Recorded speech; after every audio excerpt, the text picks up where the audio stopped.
Hello. Monday, but it's Tuesday. So yeah, I was supposed to do this yesterday, but you know what? I was super tired, super exhausted after a long weekend. So I decided to just focus on the things I needed to do yesterday and leave this till today when I caught up on a bit of kip, which I managed to do. Going to bed at 8:30 last night, I think it was.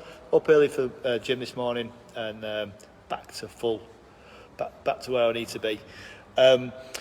But I still trained yesterday. I just didn't do as much. Got a sweat on. Dead simple burpees and pull-ups.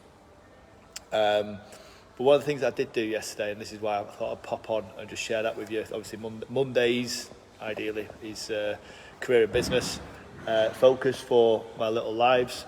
And I caught up with another dad. A lad I used to go to university with, actually. We were quite pally at university. Obviously, you know, we all get busy doing our own things, and we've now got back in touch.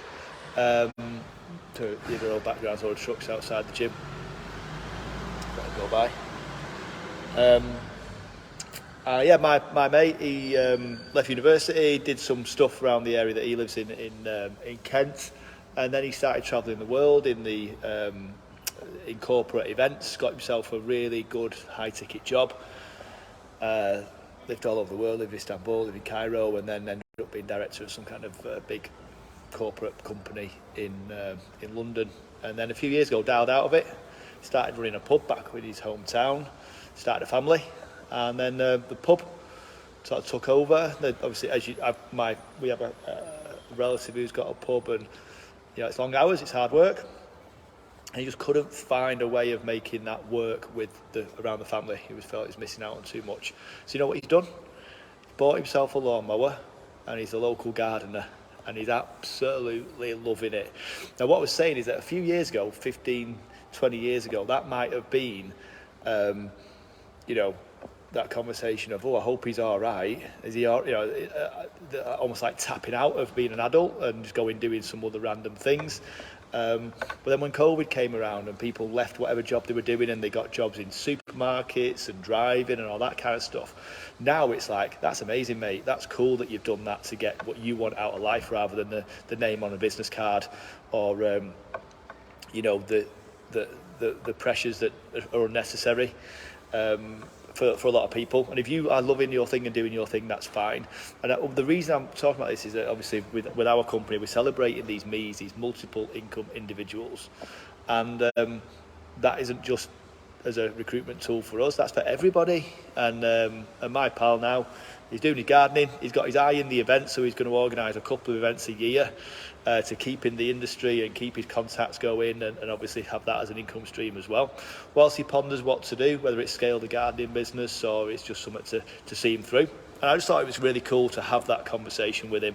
And he gets a day and a half a week with his little lad.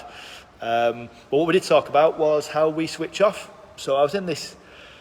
I have to leave my phone in the car when I'm with the kids. So like last night we went to football training with Max, took Freddie down, we had a couple of lacrosse sticks, had a bit of a chuck about. I had to leave my phone in the car because it's the only way that I'm not looking at my phone. So I can do all the fancy stuff of saying I'm not having a phone and all that kind of thing. But it's like, you know what? I'll leave it in the phone when I'm with the kids. Same at home. I'll find myself sort of half making them a sandwich, half checking Instagram or half sending a message or took a phone call last night when I was making them some toast and I'm like, what are you doing, Rob? The phone call can wait, stick it to one side, okay, because it's not 9 to 5 anymore, this world, is it? It's everything. It's being a parent, it's being a husband, it's training, it's running a business or a couple of businesses.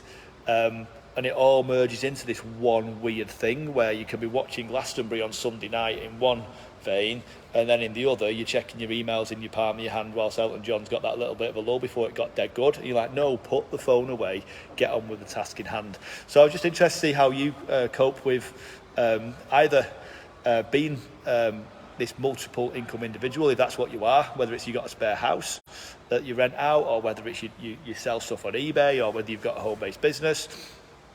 How you make it all work, because you will have done that probably, if you're in my little world, you'll probably have done that to spend more time with the family. But as I said to my mate last night, being present is only, in the opinion of others, So just being around and still working doesn't mean you're present. You're just there rather than in the office. And it's something I'm really conscious of at the moment. I've got to grow these businesses, but I've also got to be there. Otherwise, may as well go and get a job. So let me know what you think about that, how you manage that little piece of plastic in your hand with everybody wanting a piece of you when you should be talking to your kids or could be talking to your kids, or whether you are happy with just everyone being around and you tap out for a few minutes to answer some messages or look at social media. So I'll be back on Wednesday for some food and fitness. If there's anything particular you want me to talk about, give me a shout. And I'll catch up with you soon. Take care. Bye-bye.